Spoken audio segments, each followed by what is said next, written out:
Welcome, everyone. I'm Ashish Kaushal, co-founder of Consciously Unbiased, a movement to build inclusion in the workplace, and also the CEO of a staffing firm called Higher Talent. I'm really excited today. We have one of the most extraordinary change makers in our country with us today, Loretta Ross. Loretta is a MacArthur Fellow, activist of 5 decades, professor, and author of a new book called Calling In, How to Start to Create Change with Those You'd Rather Cancel. Loretta offers a new way to communicate during conflicts that lead to more productive relationships. I've said in the past that we should cancel culture. And so Loretta's message of calling in people with different points of view really resonates with me. Welcome, Loretta. Happy to have you on the show today. Oh, thanks for having me on the show. And I really enjoyed learning about your work and being a guest. Thank you. Let's talk about your new book, Calling In, How to Start Making Change with Those You'd Rather Cancel. Can you share how you personally experienced the power of calling in? I actually experienced the power of being called out first, but because I all of us make mistakes, and we're in the grasp of an outrage culture right now where everybody wants to get famous by talking badly about someone else they think is more famous. Kind of Yep. outrage culture, profitability through being pissed off about something all the time. Yeah. And so I experience those call outs because I make mistakes. And as you know, the more visible your platform, the more visible your mistakes. And Mm-hmm. so a lot of people want to tee off.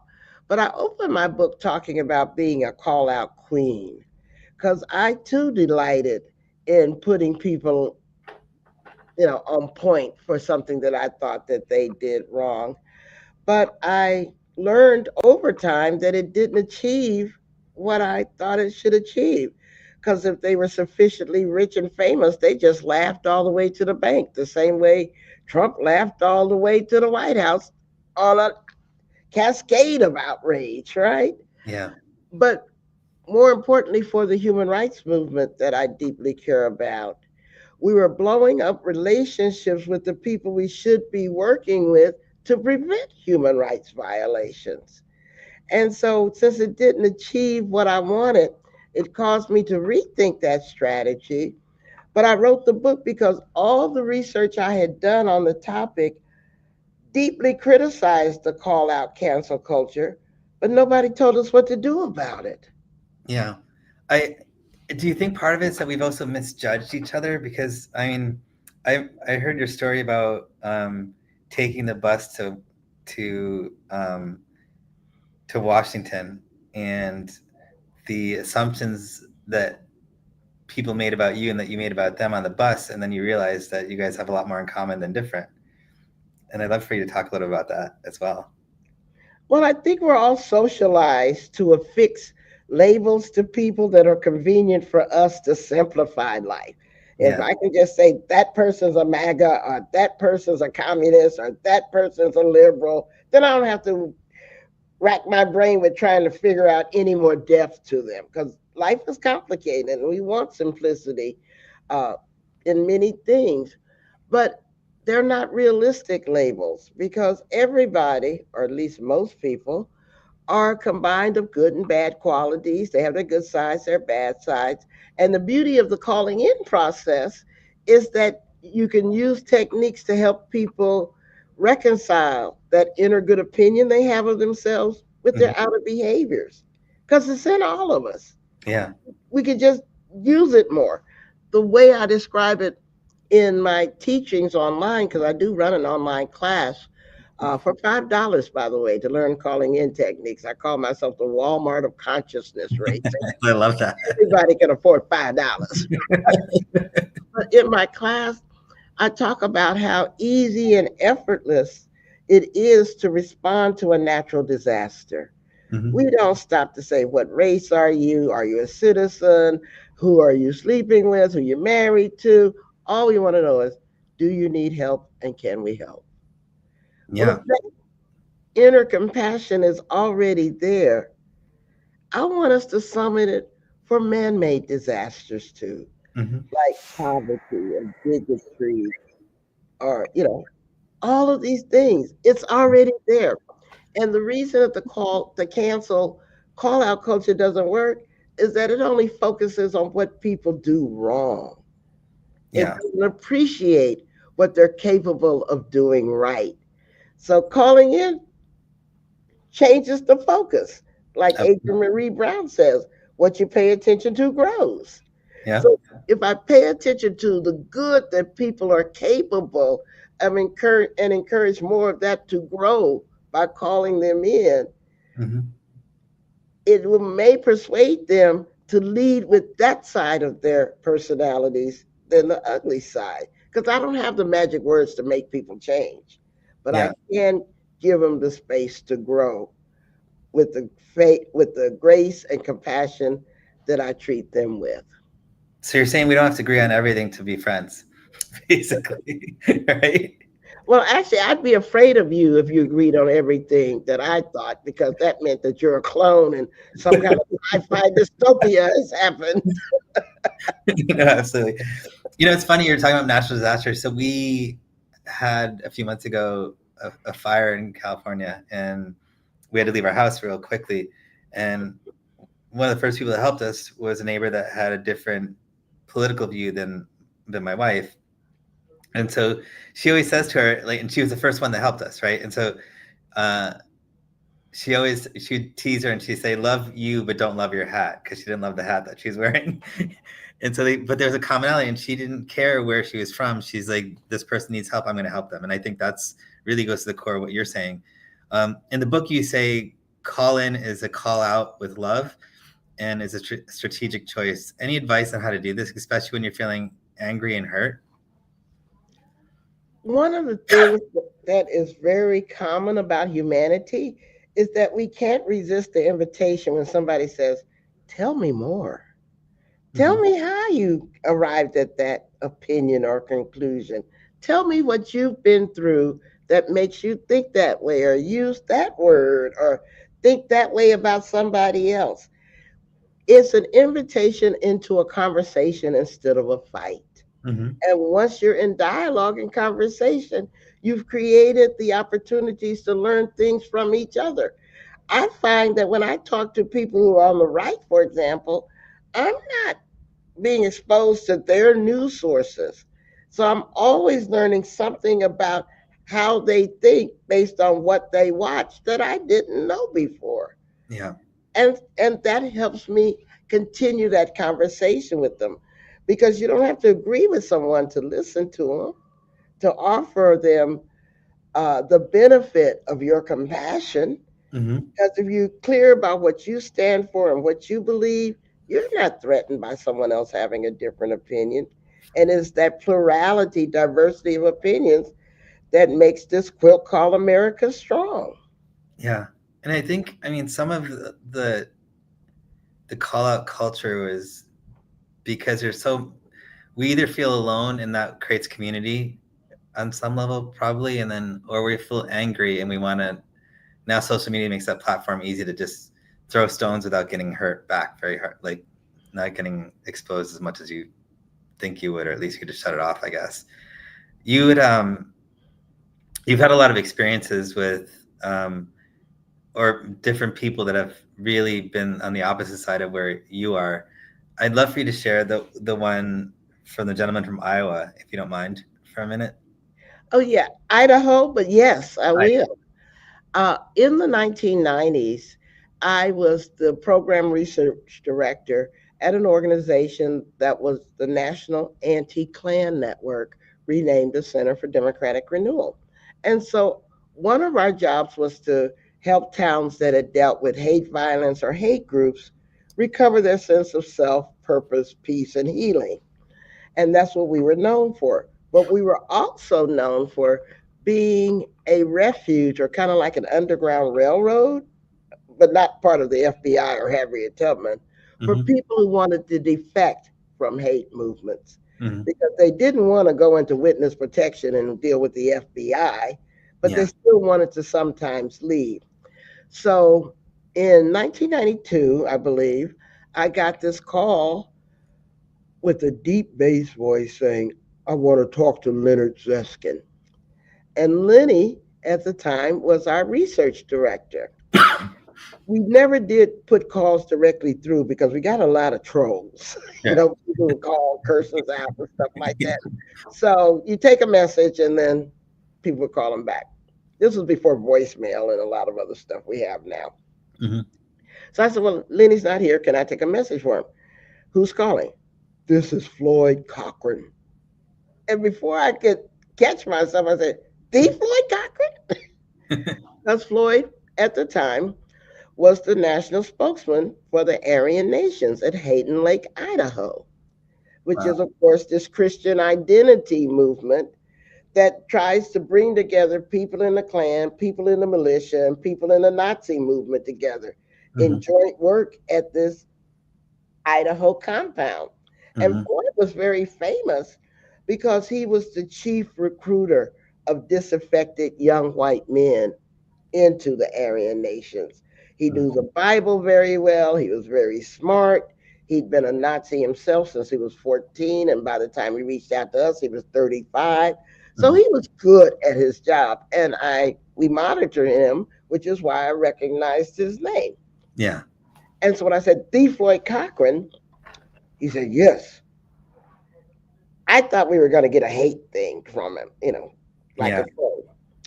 But I took a message, and it turned out when Leonard called him back, Floyd had been kicked off the compound by Pastor Richard Butler, who founded and ran the Aryan Nation. And the reason Floyd was kicked off the compound was because his second son had been born with a cleft palate, and his Nazi buddies told him his son was a genetic defect who needed to be put to death. Oh wow. And that was Floyd's wake up call because he'd had no problems hating Jews, black people, queer people, immigrants, whatever. Mhm. But when he learned that his Nazi buddies were threatening his own child, It he hit asked home. Reverend Richard Butler if that was the case. Was that true? And instead of answering him, Pastor Butler just smiled and had Floyd escorted off the compound. Wow. So here's Floyd. His only qualification for a job is recruiting into the Nazi movement. So he was homeless, rudderless, didn't know what to do. But he knew about us because we provided support to people defecting from the hate movement. So Mhm. that's why he reached out to us. Leonard, as the research director, dealt with his initial deprogramming, the interviewing, which is where you find out about what was going on in the Aryan nations, sometimes what their criminal activities were, who were the leaders, profiles of their people and activities. That's how you do the first interviews. But so, But Loretta, let's take a quick step back. So, what were you thinking? Like, did you want to help this person? Because I mean, that's kind of Colin basically started in 1992. Then basically the way you're saying it, because I'm not sure I would have said, okay, let's help this person. So, how did you get there? can I just say all hail to the now? I, at that moment, had no problem hating people in the hate movement Hmm. because they hated me. Totally. Anybody in the Klan, the neo Nazi movement, the militia movement would have gladly killed me or at least assaulted me as Yeah. a Black woman who represented everything that they feared and envied. Because that's the other interesting thing about people in hate movements. It is a peculiar combination of fear and envy Hmm. that they have towards their victims. Yeah. And so I was all right hating him back. I mean, in fact, that was the safest hate a Black woman could have. If the Hmm. Klan hates you, you can hate them back, and nobody's going to ever criticize you for doing that. Yeah. But my boss at the time was Reverend C.T. Vivian, who had been an aide to Dr. Martin Luther King.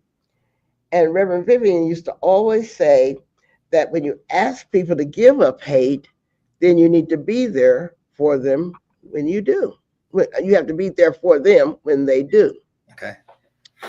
And I did not accept that message at first. I was actually angered by that message, but I couldn't curse out a minister because that's not allowed. Hmm. But I just silently seethed until I had to actually work with these people. And then I found out that once I got to know them and ask about their path into the hate movement and what had gone on in their lives and how they were bullied and scorned and neglected and suffered their own trauma, then I found it impossible to hate them. You As got to once know. I humanized them, I couldn't hate them anymore. Yeah. And for many of them, I was the first Black woman they had extended conversations with. Yeah. So I think that also had a change some of how they saw Black people, people of color, immigrants, and stuff like that. But no, at the outset, I did not want to have that conversation. So Floyd and I ended up on a road tour of sorts. He wanted to apologize for the harm that he had committed and the young people he had recruited had committed, because this one set of brothers in Allentown, Pennsylvania, he'd recruited to the Aryan Nations, came home one night and murdered their entire family. Wow. And Floyd felt personally responsible for that. And so he wanted to do a tour of atonement. And we ended up going to Jerry Springer's show and all kinds of really interesting things, kind of like a really bizarre buddy comedy. Oh, a Black woman touring with an ex-Nazi and stuff. But I learned a lot about my ability to call myself in and not let the fact that I'd gotten shot at in Mississippi as a Black child when I was 10 years old keep me from seeing the humanity of someone like a Floyd Cochran. So do you think part of your ability to do that at that time was not, I know your boss sort of made you do it and he was a reverend, but was part of it swallowing your ego at the moment to get to know somebody and allow them to break some of those barriers and find the commonality? And is that something we need to do call in? Well, I say that it's always in us, because the first thing you want to blurt out of your mouth is usually born out of your trauma, what you've been through. And so you have to put yourself on pause and swallow that first response so that you can give that second response a chance to be guided by your integrity and your intelligence. And we do it all the time. Yeah. Tell me, if you've ever parented a child, you know for a fact that you can't blurt out the first thing that comes to your mind when your child says or does something stupid. Yeah. Because they'd be in therapy for life. If you ever work for a problematic boss, you know you can't say the first thing that comes to your mind when they're being particularly problematic. You know how to self-regulate.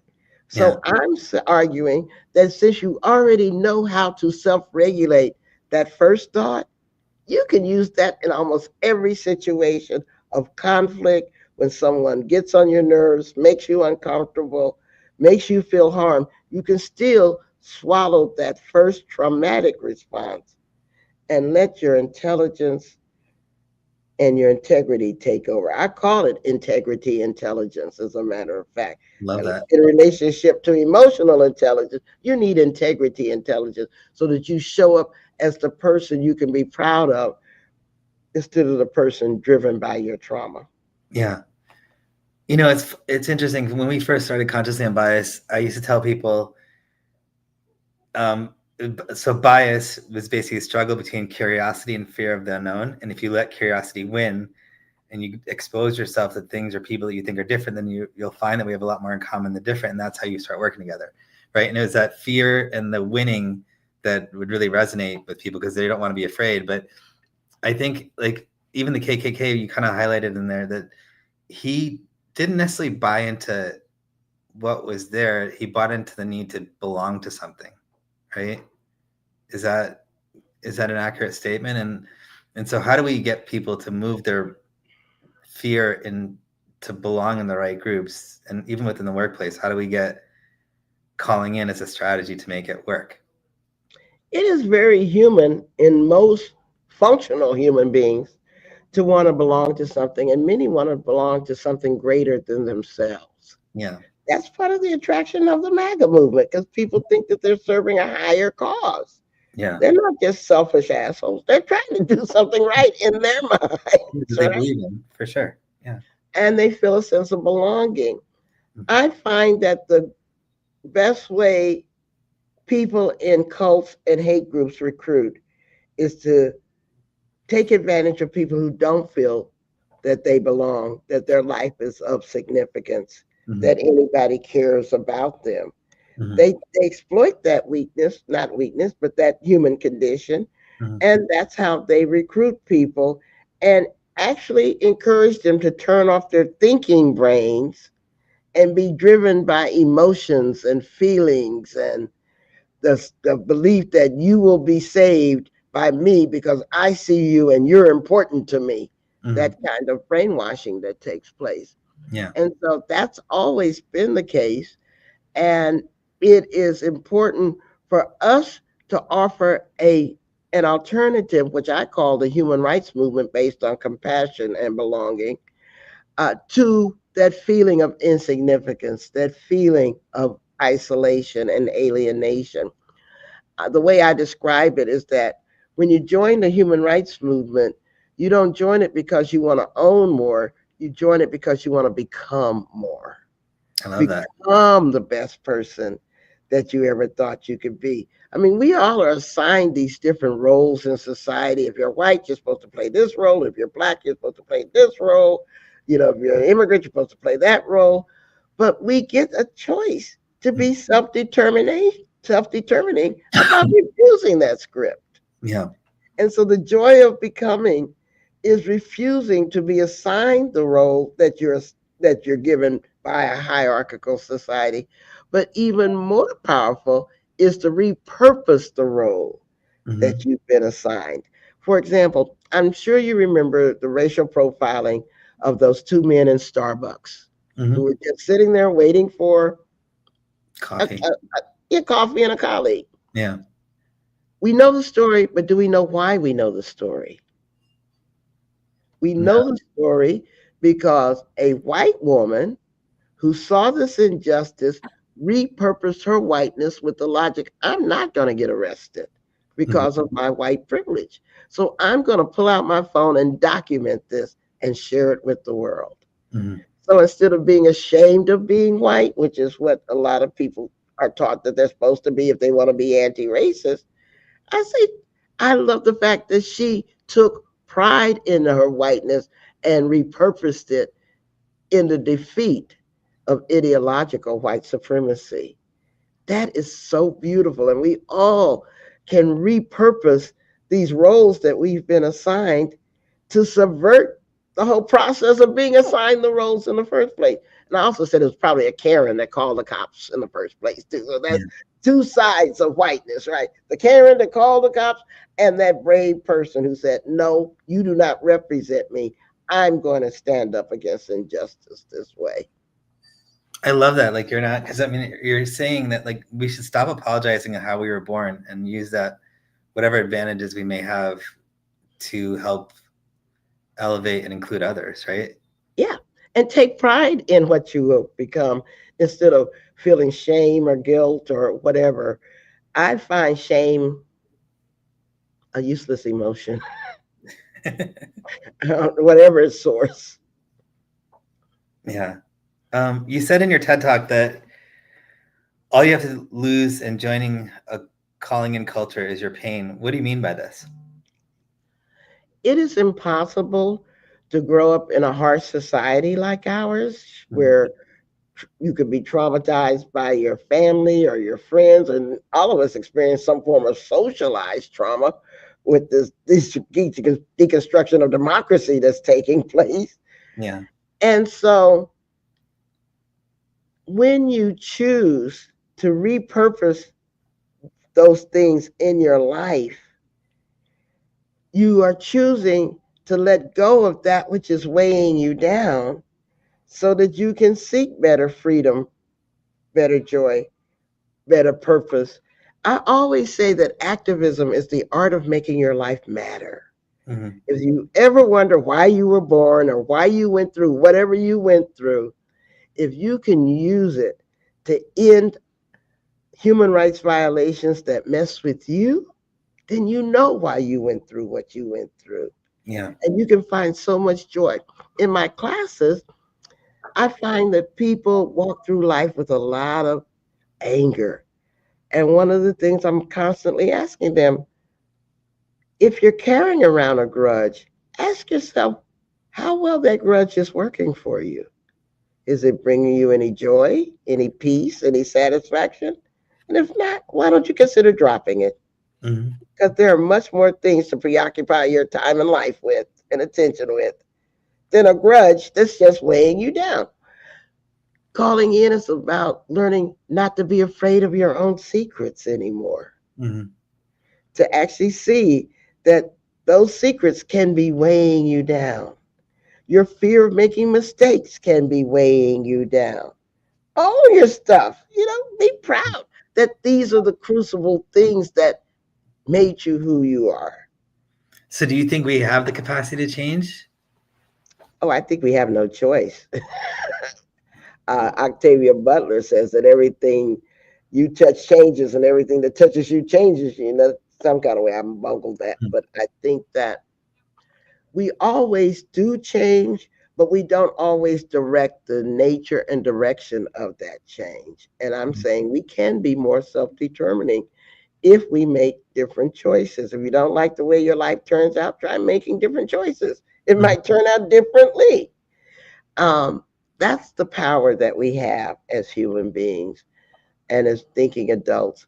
I also believe that I've learned that the older I get, now that I'm a grandmother and a great grandmother, that the older I've gotten, the more I'm convinced that I can tell fewer lies to myself.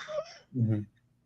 It's not the lies I tell to others, it's the lies that I tell to myself that can cripple me, that can hold me back. Yeah. And I'm enjoying the journey of growth, even at this advanced stage of my life. I'm having so much fun and peace and joy. And even though I am a committed anti-fascist, I teach about some of the worst things human beings do to each other.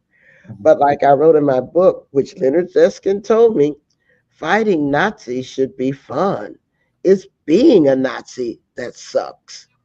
And so if you're fighting for human rights, you should do it in a way that brings you peace, brings you joy, that helps you understand how to bring that peace, joy, and compassion to others.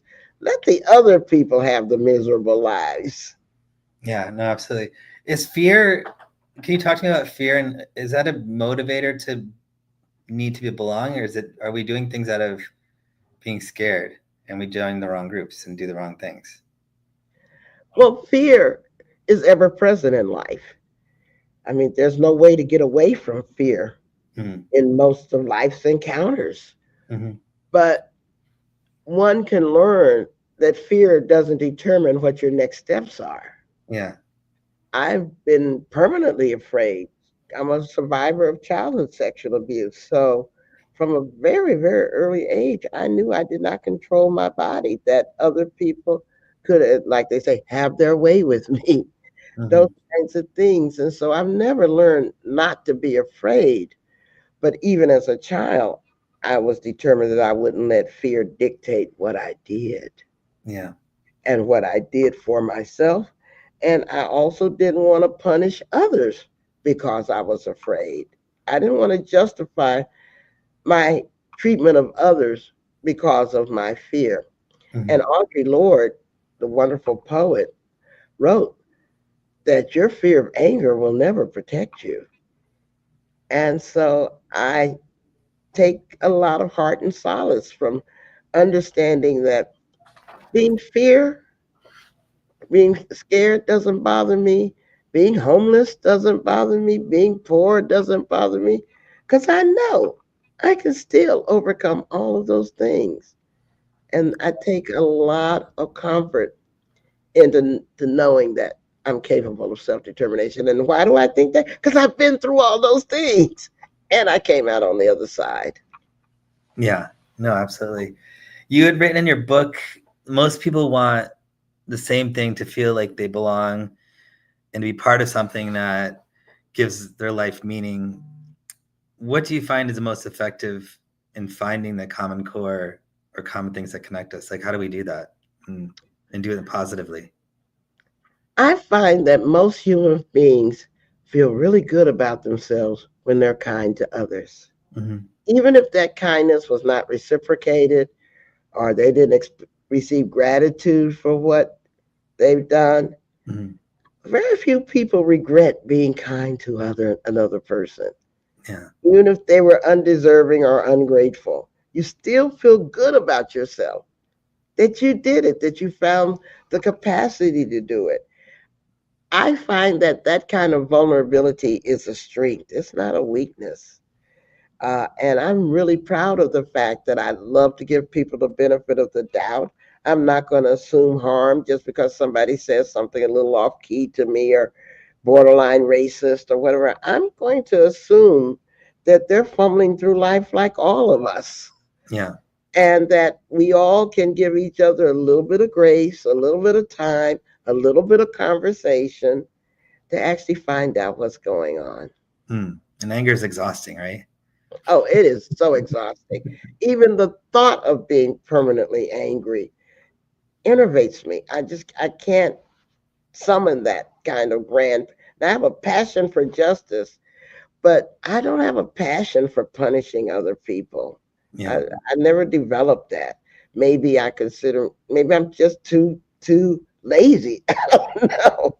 But it seems like to take a lot of energy to hand off the remote control to your life to somebody else and then constantly fight against the results of not liking the channel they change it to.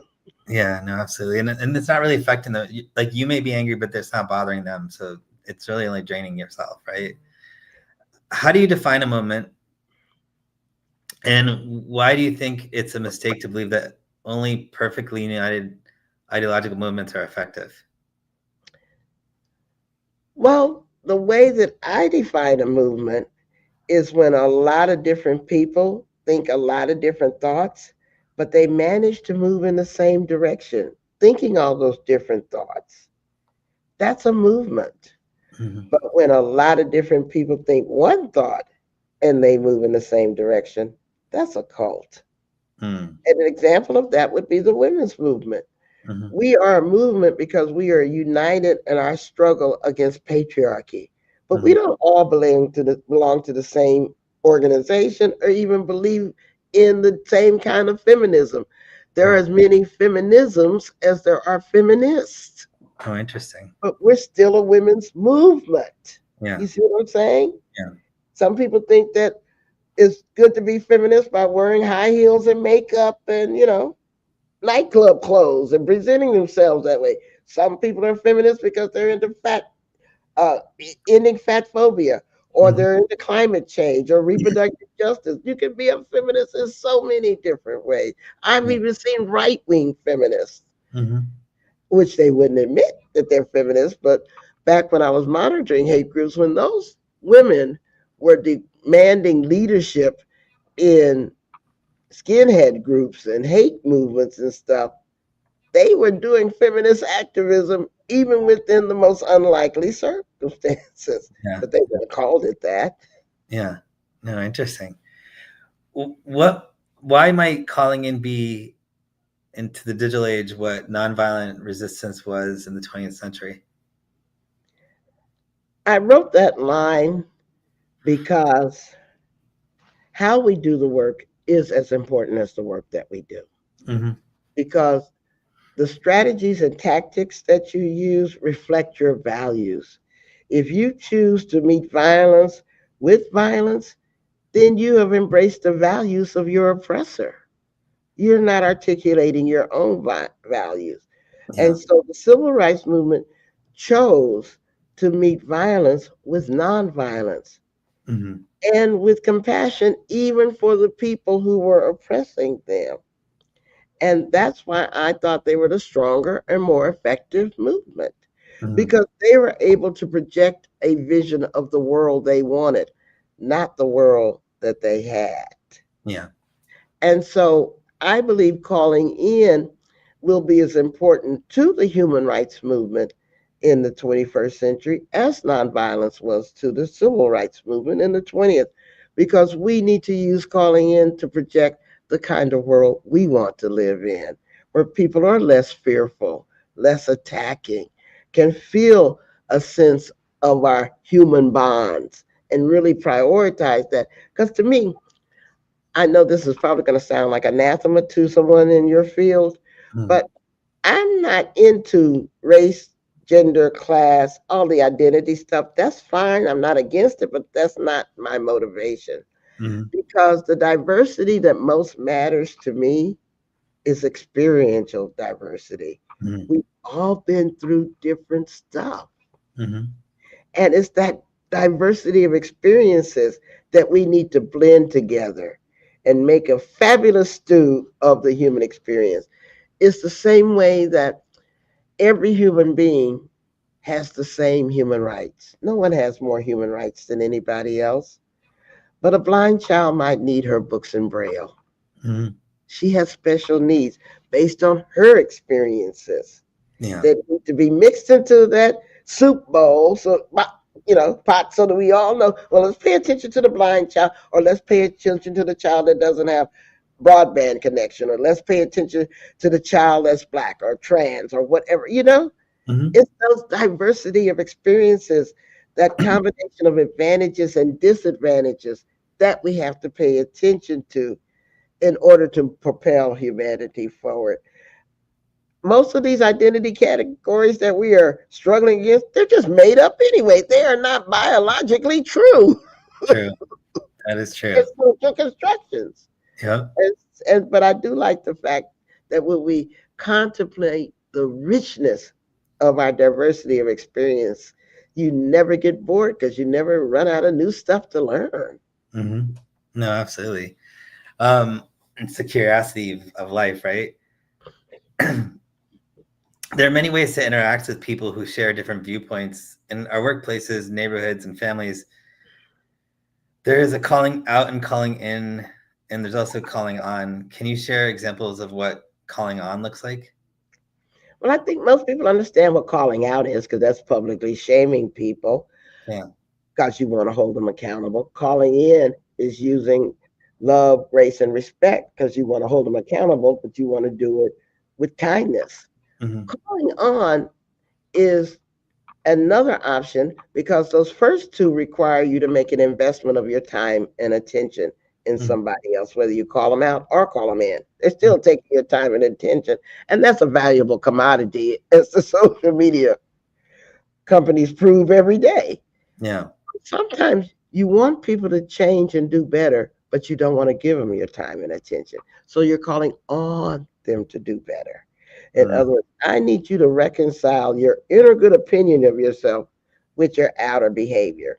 So if somebody says something that doesn't land well with me, I'm a boomer, so I'm going to look at them and say, I beg your pardon, and then just wait as they re-edit whatever came out of their mouths, right? yeah. Or it was a racist joke or a sexist joke or something about trans people, whatever it is. Mhm. Now, I really love the way that the young people do the same calling on strategy, but they do it even in a more pithy way because Mhm. they'll say, are you okay? They're not asking about your health. They're saying, you're not okay. You need to back off. I'm not spending any time with you, and this conversation is over. Mhm. With all of that, they just 3 words. Are you okay? Either way, that's a calling on approach. It Mhm. really is convenient and useful when you're working with people that you actually know, like family and friends and neighbors and things, Mhm. because you can actually help them see, I know there's good stuff about you Mhm. because we know each other. Yeah. So help me understand why there's this weird area in your life where you're mean to people when that's not who I know you naturally are. Help Mhm. me reconcile these two aspects of your personality. In that, you're not calling them out, you're not calling them in, you're calling on them to do the work Yeah. and show up how they actually are. I love that. Well, this has been super interesting. At Consciously Unbiased, we talked about microprogressions and small action steps that people can do to sort of change the dynamic of the behavior within an organization or a relationship. And we was talk about like you want to change the world, you want to change society, you want to change your work relationship, you want to change the work environment. it starts with changing yourself. And if you just do that and take the little steps, you don't have to tell anybody. You'll become contagious, and it changes the dynamic of the group. So what is one small action step or microprogression that we can call them at, as we call them at Michael, at consciously unbiased, that will help people create deeper connections in the workplace? Like what is a call in that we could do to increase the dynamic and make work a better place? I always say that the first person you call in has to be yourself. So that's my microprogression. Mm-hmm. That before you react, before you assume, before you judge, take your own internal temperature Mm-hmm.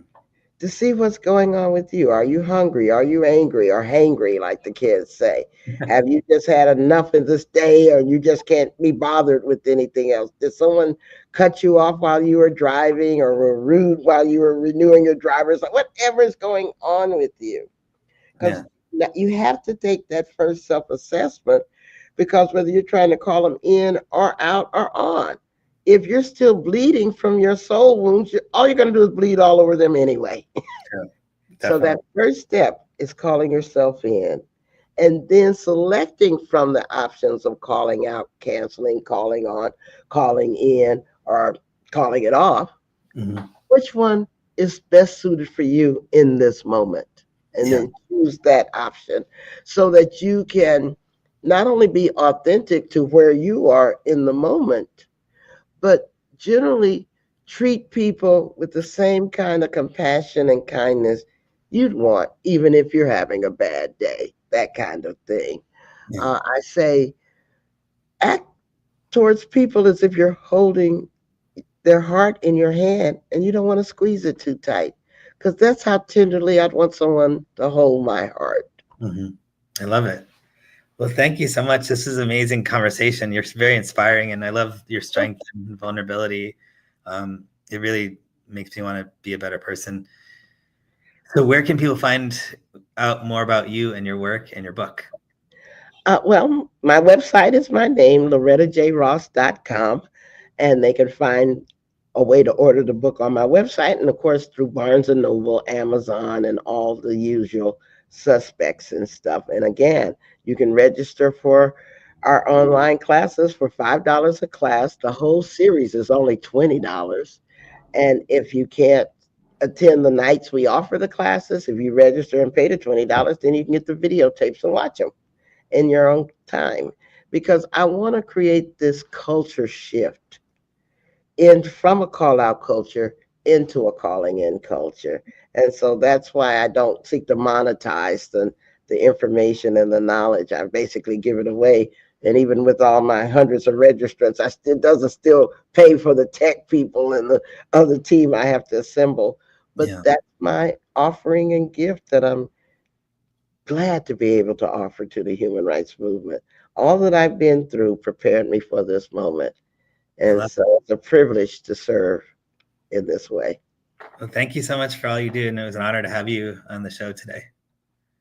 Pardon? I said, thank you for all you do. And it was an honor to have you on the show today. Thank you. Thank you very much. And I'm sorry that the lighting was not perfect, but I'm stuck in this classroom and this was the best I could do. Oh, it's great. All right. Well, have a wonderful day. All right. Bye-bye. Bye-bye.